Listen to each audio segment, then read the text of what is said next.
In the last lesson, you had an investigation that explored the different parameters surrounding a sinusoidal function and what they do in terms of transformations and what characteristics they affect. So the four parameters that we have are the A, the K, the P, and the Q. Parameters are letters that we use to represent actual places that actual numbers are going to go into. The X and the Y are your variables and they stay variables, but the A, the K, the P, and the Q usually have numbers actually in their place. Now the A value turned out to be, just like if you had Y equals AX squared, that's that vertical stretch by a factor of A.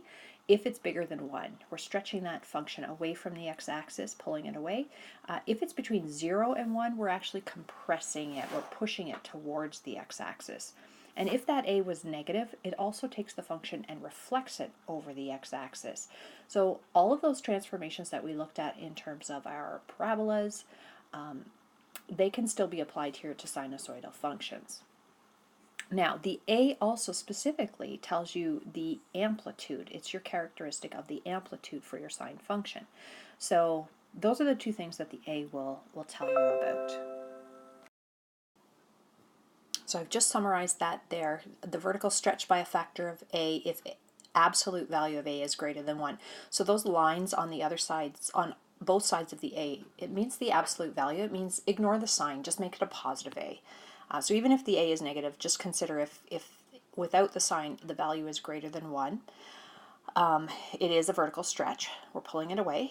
If it's, again, if we take a look at the A without the actual positive or negative sign, just take a look at the positive value of A. If it's between 0 and 1, it's going to be a compression. We're pushing it towards the x-axis. If that A happens to be a negative attached to it, then we have the reflection over the x-axis as well. And as I said, the key characteristic it tells you is the A value is equal to the amplitude. Okay, so from the equation, you can tell right away what the amplitude of your sinusoidal function will be. All right, the next value that I'm going to talk about here is the K value. Now the K, instead of being a vertical stretch or vertical compression, it actually is the horizontal stretch or compression value.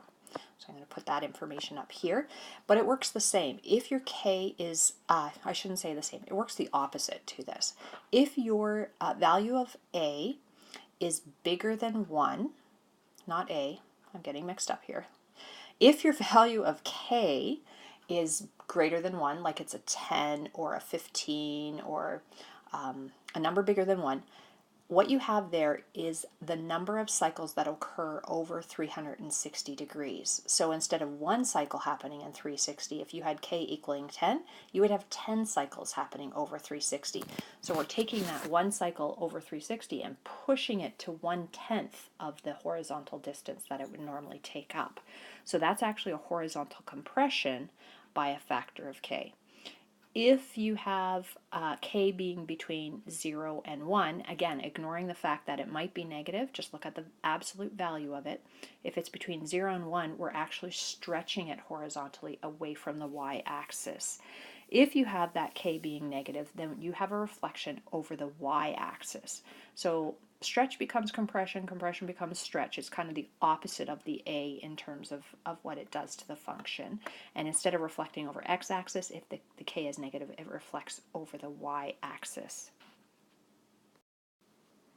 Okay, so I've summarized that there. Horizontal compression by a factor of K if K is bigger than 1. It's a stretch by a factor of 1 over K if K is between 0 and 1. And again, those lines around the K means the absolute value of K.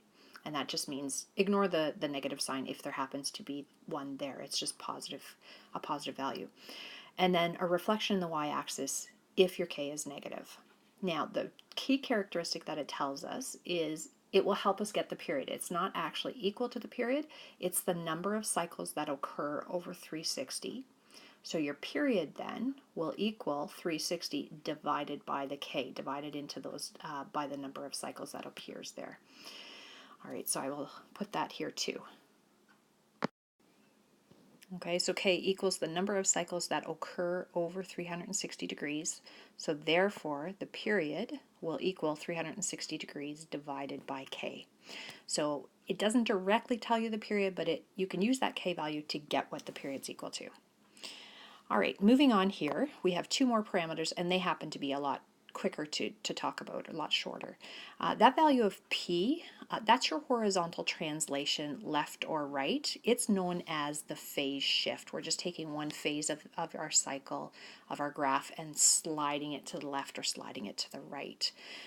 The Q is your vertical shift up or down. And when we shift it up or down, what that does is it transforms or translates where that equation for your axis is going to be. So normally without a transformation, y equals sine x, we'll have an axis, equation of the axis at y equals 0. The x-axis is the axis of the curve.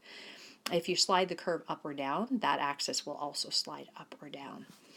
All right, so I'll just summarize those things here. So I have here that P represents the horizontal translation of the graph, P units left or right. That gives you your phase shift, P units left or right. So that's what we're going to define down below here. Q represents your vertical translation, Q units up or down. That's what defines your axis of the curve. So the equation for your axis of the curve will be y equals Q, whatever that Q value is. All right, so we're going to use that information to help us complete the table for each sinusoidal function. So we should be able to look at an equation now and specify what the amplitude period equation of the axis will be, and if there's a phase shift and how much it is and what direction. So this very first one, the A value, the thing multiplying the sine, is 10, so that means our amplitude is 10. The period, now if I look at what number is inserted between sine and before the bracket where we have the x, there is no number, so the number is just a 1. It's assumed to be a 1. That means there's only one cycle that occurs over 360 degrees, so the period is equal to 360 degrees. The equation of your axis comes from the plus 2 on the end, so it's going to be y equals 2. And your phase shift, this is x take away 30, and there should be a degree symbol there. I forgot to put that in here. 30, that means this sine function has been translated 30 degrees, and that's actually to the right. So it's 30 degrees right. And all of these functions that we're dealing with are in degrees. We don't switch to radian measure in this unit or in this course for angles. We only stick with degrees here. All right, try the next one and see what you can come up with there. All right, you should have had an amplitude of 4. The negative just means instead of being on your axis of the curve and heading up, we're going to be on the axis of the curve and heading down because it's being reflected. So the curve is going to go this way instead. There is no phase shift to this one, so I don't have to worry about it starting somewhere else. And the axis of the curve actually is the x-axis itself. So the axis of the curve is y equals 0 because we're adding nothing on the end. There's no phase shift. I'll just put none there for a phase shift. We're not moving left or right. The period on this one, the horizontal length for one cycle, we have to figure out though. We are multiplying that x by 3.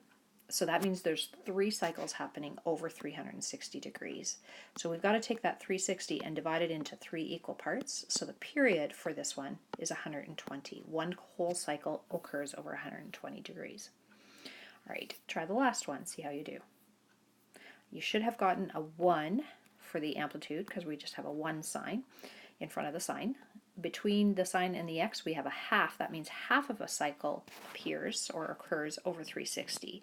So it actually will be 360 divided by 1/2, which is the same thing as multiplying by 2. Divide by 1/2 or divide by 0.5. That's going to give us 720 for the period. We have a plus 20 on the end, so that means we have a y equals 20 for our axis. And we have a minus 15, so it has been moved 15 degrees to the right. Now, if that was a plus 15 degrees, it would be actually 15 degrees to the left. So think the opposite sign to that. Now what we're going to do is describe each of the following as transformations of y equals sine x in the correct order. So first of all, we know it has an amplitude of 10, but that's the same as a vertical stretch by a factor of 10.